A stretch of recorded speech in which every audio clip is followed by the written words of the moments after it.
Oh, I guess we should like. Do I have to say who I am? Yeah. Hi, I'm Lauri Moore. Hi, I am Carmi Sessler, and welcome back to the Momsters podcast. Hello! I'm Carmi. I'm Lauri. Welcome to Momsters. Monster! So I had people coming over to the house yesterday. I was having the board for the softball booster club. I was gonna say, why am I not invited? Yeah, okay. No, it wasn't like a party. So if you hear the dogs in the background, there are 3 dogs with us, okay? So someone's bound to do something. My child has finally fallen asleep, so now the dogs. So the dogs will now bark. So you know how that is when you have people coming over. It's the, oh my God, we have to straighten the house. So we were doing that, and I texted my daughter, I texted Maria, and said to her, will you please come and take the stuff that was on the stairs upstairs? So she was doing that, and she didn't really want to be doing it. She was throwing stuff up the steps to get it up the stairs. She wasn't carrying them. And my husband said something to her, which totally pissed her off. And then Robbie said something sarcastic to her, and she threw a book at him. Ooh. Like a big, heavy book. It nailed him right in the back. Damn. Yeah. And he's going, ow, ow. I missed it. I didn't got see her that throw the book. Marie arm on her, throwing the. She's a catcher. Like, seriously? Like, she could throw from home plate to second base on her knees. All right? They were within 6 feet of one another, and she threw a book at him. So my reaction was, what did you say? I looked at Robbie. I'm like, well, what did you say? What did you say? How did you provoke this? And he did. And I'm like, well, then you deserve it. I couldn't even yell at her. So, yeah. So that's how my night was last night. So then we had to walk her off the cliff, you know. I find, or at least I've been advised, because I don't have this experience yet, but it's supposed to be better to just step away from sibling infighting and let them take care of it themselves. Yeah, no, you'll see. No. Nope. No. Sometimes you just have to get involved. You know. Sometimes you just do. Because it's stupidness. You know what I mean? Like, it's not like they're fighting over. Yeah, I mean, they're teenagers now, so. Yeah. Whatever. He deserved it. She shouldn't have thrown it. Yeah, Rob. But, you know, it is what it is. So my daughter and I were talking because she comes home from school, and I always ask her, we have these conversations. So what happened to you at school today? How were things at school today? And she was telling me about an incident that happened at school with somebody she knows. And the person is struggling as to whether or not she is gay. Interesting. And I have always said to my children from the time they came out of me, I don't care who you love as long as they love you back. Okay, which is the truth. That is the opposite rhetoric of what was happening in my household. But go ahead. So I said this, and I'm trying to explain to my daughter, and she's like, well, this girl, and you know, and I don't know what to do, and she's struggling, and the last time, you know, the parents didn't talk to her for like weeks, you know, because they thought she had a girlfriend or whatever, and it's just like insanity. So that makes me cringe. I say to my daughter, I could kind of understand where the parents come from. Oh, Lord. Wait, are you ready? I said, because... Did you get a book thrown in? No. I got the WTF stare, but hold on. I said, because before you have children, you have expectations for your children, right? And you, like, from their parents, like these other parents, their perspective, I said, and you know, maybe they're struggling now because they expected her to get married and have children and whatever. I said, unlike me, I said, I had no expectations for you guys. And she was like, geez, thanks. So at least from my perspective, my goal and the expectation for me was don't die and don't get pregnant before you're 20. And then That was your expectation for you. That's yes. what I had to achieve. Yeah. To overcome the way the you faults drove, of my parents. I was more worried about you dying than I was fair. you getting pregnant. So my mom put me on birth control immediately, which was a great decision.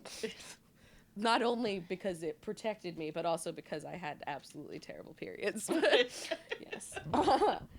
So here I'm trying to explain to my daughter that some parents can't let go of their expectations. You know what I mean? Like you have a child, they're a girl. What do you expect from her? You expect her to grow up, to get married, to have children, to have you know what I mean? Like all of these things, not taking their identity and their authenticity into consideration whatsoever. That your child may not grow up to be that person. I think it's problematic to see your children as an extension of yourself. Well, yeah. You got to deal with that as a parent. And that's a lot of work to be able to do that and separate yourself and say, all right, well, this isn't just like an arm or a branch of my tree. Right. This is a completely different tree and has completely different fruit. It needs different kind of nourishment in order to grow. Mm-hmm. Right? And it, which is different than the nourishment that we needed to grow. Mm-hmm. And but to provide that to them. And my kids don't understand. My daughter was having such a difficult time understanding how those parents can't accept their child. Like, she's like, I never had to come home to that, ever. Like, it was just so far-fetched for her. Like, her brain could not process it. That. I mean, not so much me. So, like, I'm a bisexual woman in a heterosexual marriage, which makes me a front-facing heterosexual, essentially. Does your husband know this? Oh, yeah. Okay. Everybody knows. I love women. But, I don't know. Growing up, I was not allowed to... See, what happened is we grew up in this really Christian household, and my family was, like, openly, especially my nuclear family, was openly hostile toward the LGBT community. Like, my father would see something on TV and be like, that's f***y. So, for me, having thoughts about women at all was very scary. So I just tried to block all of that stuff out. I do feel like I would have had a different experience if I was growing up in today's culture.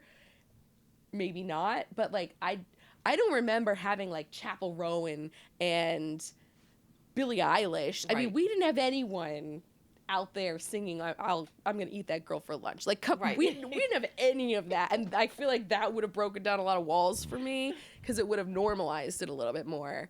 And I wish I had explored that side of my sexuality a little bit more but I didn't know, you know, like you try to hide it from yourself because it's easier to go with the norm. It's easier to be straight when you're bisexual and you have a choice. Joe, my brother, didn't have that option, and because he's gay, and my father is not the most accepting of that. Certainly not at the time. He wasn't. Right. And so there was a ton of collision there, whereas I was able to kind of just, like, turn it off and take a different path because I just married a person because I loved a person. Right. You know, if Joe could have done that, I'm sure he would have, but he, you know, you can't help who you love. And so that caused, first of all, I think it caused a ton of inner turmoil with my brother. I mean, for, like, years and years, we kept it a secret because we were afraid of what my father was going to do. Joe didn't have anywhere to go. And, you know, when my father did finally find out, it's like he wasn't, like, awful about it, but also he was like, you know, I would have preferred you the other way, but I still love you. So, I mean, that's not, like, the funnest thing to hear. I know. So, yeah, I think kids growing up in these more hostile households that aren't as open, they bury a lot in themselves, and that oftentimes comes out as homophobia. Right. And I think you even see that when they become parents themselves, is like, you know, you never dealt with this internal struggle that you had, and now you're passing it along and just expecting, you know, your kid's going to bury it too. Well, you know, in modern times, thankfully, kids are able to express themselves differently. Yeah. Yes. And it's not as dangerous, I would like to think. Although, I mean, the statistics around transphobic homicide is shocking and terrible. I think those, especially trans women, are very much in danger every day of their lives. Right. But, like, Joe walking down the street with his boyfriend, a lot more acceptable than Yes. Yes. Like, Yeah. you know, and he also knows where to be walking around with his boyfriend. Well, sure, because there are some places still in our country, in our city, in our state, you know, where you can't be, you don't want to be obvious because you would attract attention, unwanted attention to And yourself. because people can be mean and violent and angry about it. And you just, you know, especially like my brother is not the kind of person that likes to draw attention to himself in the first place. Right. So yeah, it's especially traumatizing for kids when that meanness is happening within your own home. Well, and you have to go find a community somewhere. So my children explained it to me this way, because I was saying, well, maybe these parents, you know, they're struggling because the child isn't meeting the expectations. You know what I mean? Of what the parent expected them to be like. Oh, my child's going to grow up and they're going to get married in a church and do, you know what I mean? Like, however, my kids are like, no, those parents are homophobic. There's a difference between parents who are trying to accept their child. Okay, that, okay, I may not understand this, and yes, it makes me sad that they're not going to have what I would think of as being a not even sad, but uncomfortable. You're just not, like you're just like they're trying. You're not to get familiar over it. with that. You don't even realize, you know, like we're going to a wedding of two men. In November. Like, it's not like your child can't have a normal life. It's just, but you know, it's going to be a different path. Imagine not speaking to your child because of their sexual orientation. I can't imagine that, but that has, you know, I've seen that unfold. I know, but how do you explain that to your kid who never grew up in a household where that was ever an issue? Like, they cannot, like, it's difficult for them to wrap their head around that. And I, as a parent, like, I don't know. I just think we have to justify other people's homophobia. It's like, yeah, but that is affecting my child because it is affecting her friend. You know what I mean? Like, I think the best thing you can do as a parent there is be the safe space. Oh, always. My kids know that. I can't tell you how many children that my daughter knows that they're like, Mom, so and so thinks they may be pregnant. Bring them over. You know what I mean? I'm just like, I'm the mom. Let them in the house. So and so's going to tell their parents that they're gay tonight. If they need us to pick them up, we'll pick them up. You know what I mean? Like, I'm that parent. I'm the one who's like, look, if you need a safe place, I'm the safe house. And you have to understand, like, from the perspective of a child, what's up, Fuzz? That is coming out to a parent and is uncomfortable about what that reaction is going to be. There's so much buildup. Does he have to go out? So I don't know, maybe. You want to let him out, Rob? There's so much anticipation and anxious anticipation of what that moment is going to be. And then to have sort of your worst fears like put unfold when your parent doesn't accept who you really are and you can't change who you really are. I think that's obviously a really tough transition in a lot of relationships. So take the expectations in a different way. So your father was, I'll use this as a sports analogy because it's the only easiest way for me to do it. Your father was quarterback of the football team. Your grandfather was quarterback of the football team.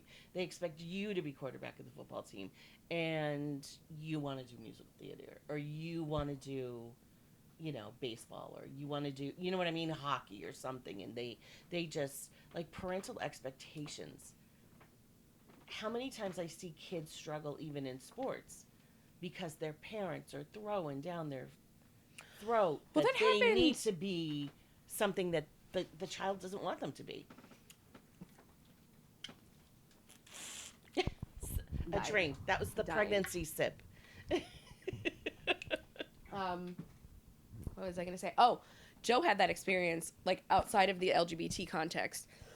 Excuse me. What am I? We're winemakers. My father was the 4th generation, and our generation is the 5th generation of winemakers since they came over from Italy. So everyone made wine my father's whole life. And I was very interested in making wine, for the record. I was big part of it. I really enjoyed that. Also would have been cool with hunting culture that I never got invited to. But I digress. My father really, really tried to get him into winemaking. And I remember when he was little, like, I don't know, he might not have even been 10 yet, but he was just bawling his eyes out because he didn't want to have anything to do with it. Right. And it was such a big deal for my father. And, like, you just gotta let kids know when to be. walk away. Yeah. You know, if they're not shooting heroin, then it's a win. You know, there's worse things than having different hobbies or different love interests than your parents. I know. Or different religions, which is a whole... That on its own is a whole other... Yeah. The expectation that you're going to follow the religion of your parents and that your children are going to follow the religion of your parents is also heavy. And, you know, I give parents a lot of credit when they can stand up. Like, we had... so my adopted father, Tom, his brother had a child. Right. And it was right when my grandfather was passing away. Uh-huh. And his deathbed wish was, you have to get this child baptized. And it was this crazy drama in the whole family because the parents didn't want to get the child baptized. They just, it wasn't their thing. Story, but oh my God. And the hate that was thrown at the child's mother and the judgment, like, why? How could you possibly not give this man his dying wish? But, like, at the end of the day, that's their choice. Yeah. And you got to give them the freedom to bring their child up the way they want. And I always felt that was really unfair to put that pressure on them. And I had a lot of respect for the mom in the situation, my aunt, through marriage, because she really stood her ground. Did she really? Good for her. I mean, the Gubbiotis are tough. Like, they will come for you, and we're just very aggressive advocates in our family on both sides. What is the Star Wars phrase? Like, aggressive persuasion? I don't know. The aggressive negotiations? Yeah, that's my family. So, I mean, good for her for being able to stand up and say, you know, I'm not going to just capitulate to what people want, because I don't think that's fair for her. And in the same vein, I thought it was really liberating, and it was a good inspiration for me in my, child rearing of Lincoln, that I was like, this is what's the right decision for me. I'm sure Graham is still frazzled about it. There's a part of me that thinks that my mother-in-law definitely snuck him to get Christianized, to get baptized. I swear. She was afraid for his soul. She must have taken him to the church. But for the most part, people were very respectful. And I think the bigger fear I have is Catholic schools, where I'm just like, I'm so uncomfortable bringing him into an environment where church leaders and priests are in control of the situation, and it makes me more validated and stronger in standing for that position and saying, no, we're going to go to this other school, because I've seen other people fight the Christian, well, I don't even know there's just an expectation, like the expectation that you're going to carry on this religion, and you're going to carry when Uncle Dave and I were getting married, they do the priest's talks to you before you get married, and he said pre-cana, right? Is that what they call it? Yeah, but we did that, but actually we did it in Allentown, so we did that, and then the priest talked to us afterwards, and he's like, fill him with a cigarette, right? So he's smoking his down all the way down to the butt, smoking and just dragging the cigarette. Priest? I will tell you later. Because you got married at Immaculate, right? Yeah, I had everything in Immaculate. I know who that is. Baptized. I know who that is. Go ahead. No, different one. Not him. No, I know. No. It was Pre. I know. No. I know okay, who they were. So anyway, he said to David, and you're going to raise your child Catholic. And I'm like, silence.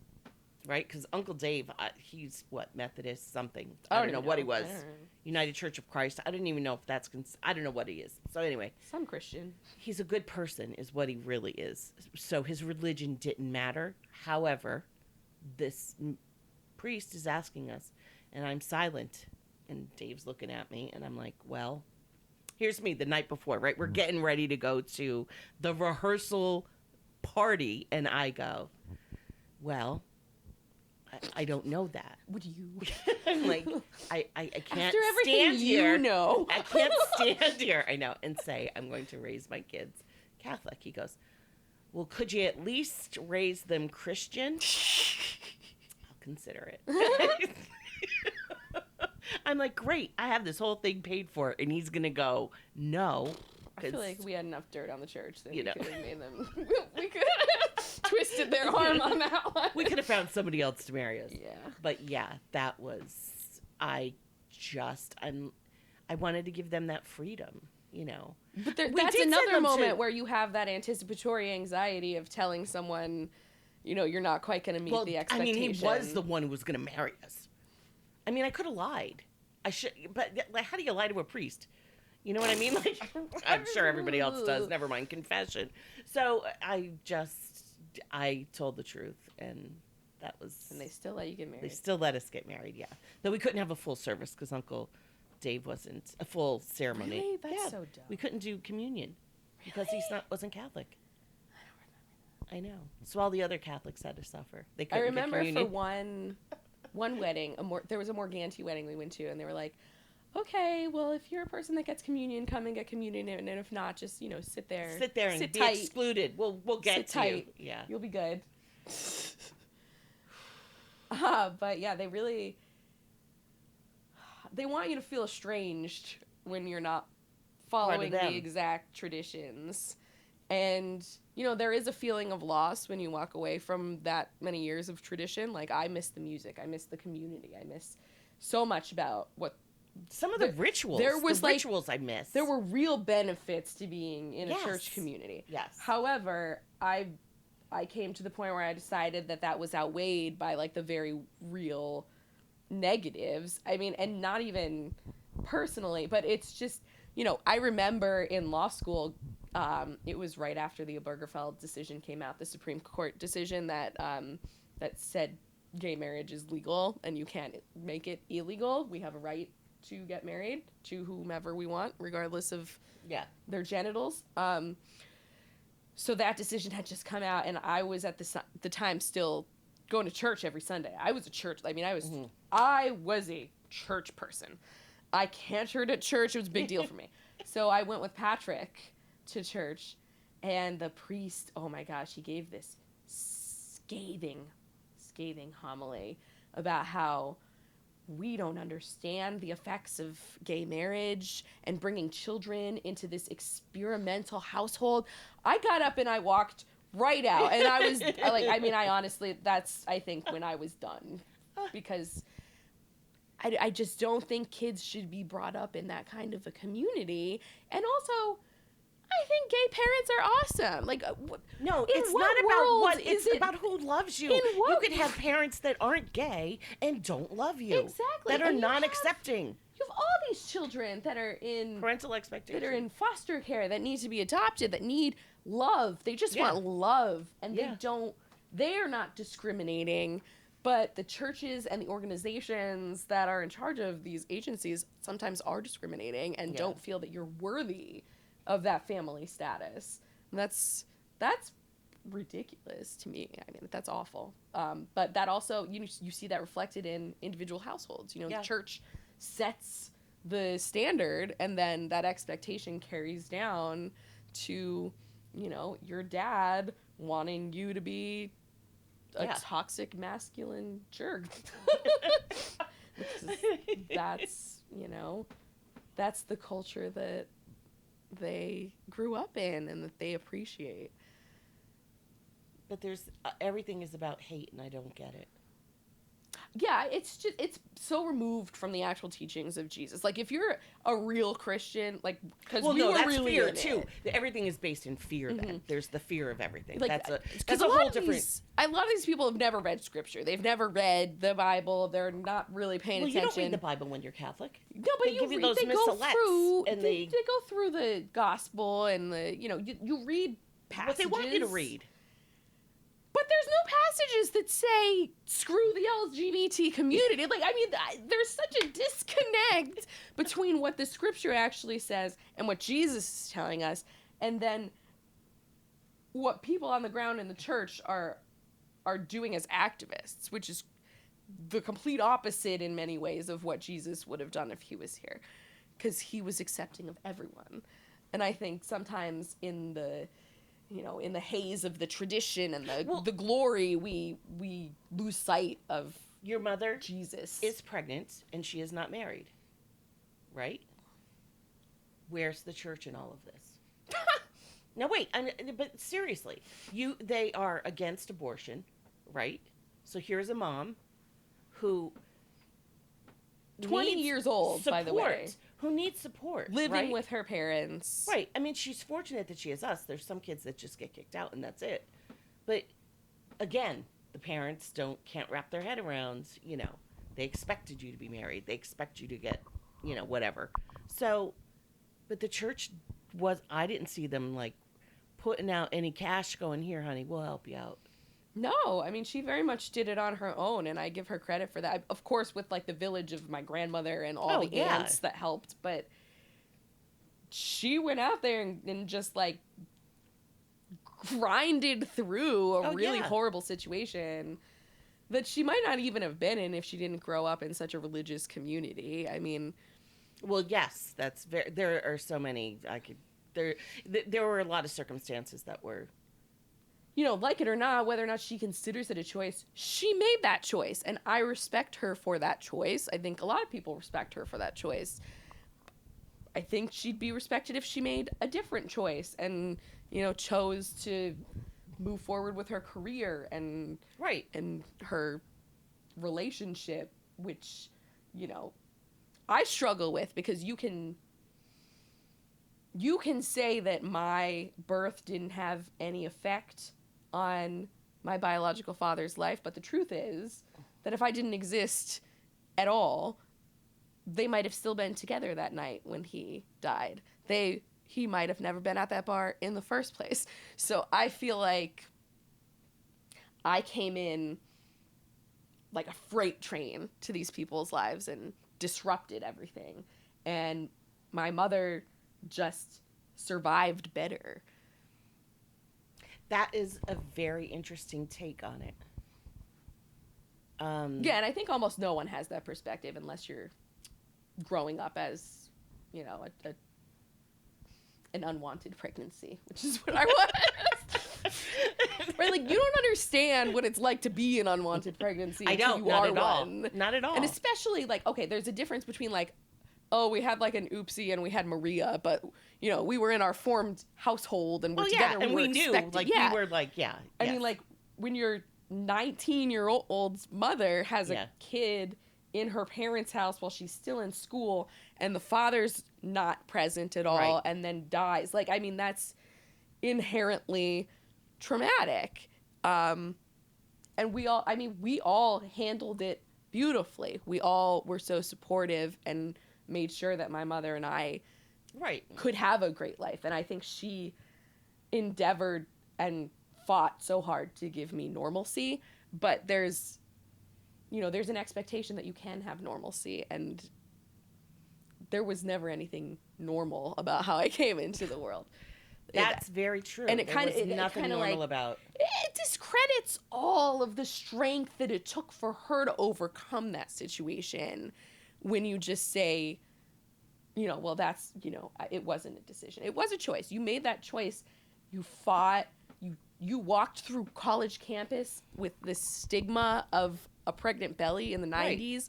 Like, give yourself credit for what you did and what you chose. Yeah, she had you in the beginning of January, and then went back to school immediately when school began. Yeah, she had for that finals semester in her last 5 weeks of pregnancy. Yes. And they told her that they told her at the OB-GYN that they were going to induce her early so that she can go to her finals. And they obviously didn't do that. That was a lie. And then at school, they didn't move around any of her finals because she was pregnant. They didn't give her any accommodations. Well, again, it was a Catholic college. So it's a Catholic college that wants you to have the baby. They should accommodate the baby. But yeah, I mean, I think the fact that the circumstances were so imperfect, it makes it that much more amazing that we all came out of it the way we did. And it speaks to our strength and resilience and our survival skills. And when we say like, I like to recognize that. I think in trying to tamp down or erase the inherent trauma of being an unwanted child, you also erase all of the good. Like, I mean, I watched my mother beat all the odds, and then I beat all the odds. Yeah. Like, we were never statistics, and it was very much a choice. It wasn't an accident. It was all of us working together. Right. That's very true. We had a good community. Mm-hmm. Yeah. But yeah, to say it was just, it was destiny, or it was never a thought, never a second thought. Well, it was huge. It was a huge deal. It was like a meteor came. Well, and I would agree with you. Family. I'll agree with you that you disrupted our family, because I myself was not on a good path at all. I was on an extremely destructive path. And you came along and I was like, I better get my act together. I have a niece. Like, I can't behave this way. And completely changed my life. Yeah, I mean, I changed, and like, I mean, I'm not like, but I literally changed the trajectory of people's lives. Yes, and in absolutely. Some cases, like yours, that turned out really well, and it was a benefit. And in some cases, like my biological father's, like, no, that wasn't really good for him. Yeah, but he was on his own. Again, it comes down to the parents. Mm-hmm. Yeah. Oh, yeah, that was... And your parental expectations. Because he was a kid, too. He didn't know what he was doing, either. I know, but the parental expectations. Mm-hmm. His mother expected him to go to school, which is weird, because it's the opposite of what the expectation would have been in our household. Like, if she was a man and she got somebody pregnant at 19 years old, her parents would have been like, you are helping. Like, you're not abandoning this baby. Yeah. You're going to go, and if she's going to have the baby, you're going to be part of that. Right. You don't walk away. That was just not the advice that my 20-year-old biological father was given. Right. And, like, to this day, his mother has never contacted me, which is so weird, because I've talked to everybody else in the family. I've met his side of the family. Generally speaking, they're pretty cool. But yeah, like, she never got past that. Do you think maybe that was a benefit to you? I don't know. For a long time, it bothered me. Like, why wouldn't you want to know your son's child? Fear, embarrassment. But also, like, there's got to be... I met other members of the family, and they're like, wow, you look like him. Like, there's got to be some of his essence that comes through me. Right. And I would have loved to, like, have her see that and, like, have her see her son in me. And she just literally won't acknowledge that I exist at all. I tried, after law school, I, like, hunted her down and found her on social media. And, of course, she's one of those super religious people that posts about, like, Jesus and how she's so giving and, like, everything's about selflessness. And I'm just like, dude, you don't even acknowledge I exist. And I, like, told her who I was. I was like, just trying to reach out and let her know. And she accepted my friend request, so she was peeping on me, but she never responded. And I got to the point, like, at first I was really hurt by it, and then I, like, was taking it out on all of the biological side of the family, because I was like, this is so awkward. Like, if she's not going to accept me, where do I fit in here? And then I got to the point where I was like, I don't need this. And I feel like it's so juvenile to unfollow people or whatever on social media, but that was the one time that I was like, we're not going to be friends anymore. You don't get to see my beautiful successes and my family and my life and validate whatever decisions you made without actually having contact with me. And so I think that helped me grow a little bit, but yeah, it's weird. I have no words because that was such a traumatic time in our life. It's weird. Just like, it's weird having a grandparent that just doesn't acknowledge that you exist. And that's potentially the closest tie I would have had to my father. She could have like sat down and we could have talked about him. Yeah. She could have told you all the positive things about him. We didn't even really talk about him much with my mom. Like, it was always very, you know, it was acknowledged. My mom told me the truth from day one, which I respect and appreciate a lot. But, you know, we weren't talking about Rick on a daily basis. It was kind of like, I feel like I wasn't allowed to. As a kindergartner, I was going to school being like, oh yeah, my dad is dead. Because, like, I don't know. Right. And the family was just like cringing because they just wanted me to come across as a normal kid that had, like, you know, a normal family and a normal dad. Because you had all of us, they thought you were normal. Mm-hmm. They wanted it to be normal. Mm-hmm. And then she brought Tom in, so it was like, oh, well, you have a father now, so that's, you know, there's no problems here. It just it's like, you know, it was amazing having a father, don't get me wrong. I still have a relationship with my adopted father, and I'm so grateful that he adopted me. But, you know, it didn't undo the trauma. There was still trauma. Right. And I think our family, like, had a really hard time acknowledging that because they created this perfect, normal life for me.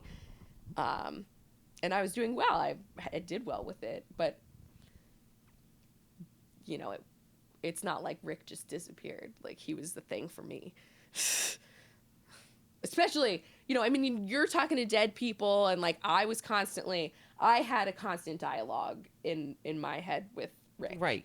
And I think people got so intimidated by that in our family that, like, I felt a closeness to this person and an attachment to this person. Well, it wasn't, that's a fine line, because there's the part of betrayal. Am I betraying my family because I would agree with you that you could have this inner dialogue with your dad? You know, there's also, and it made my adopted father very uncomfortable. So I think there was that was the whole spiritual part of it.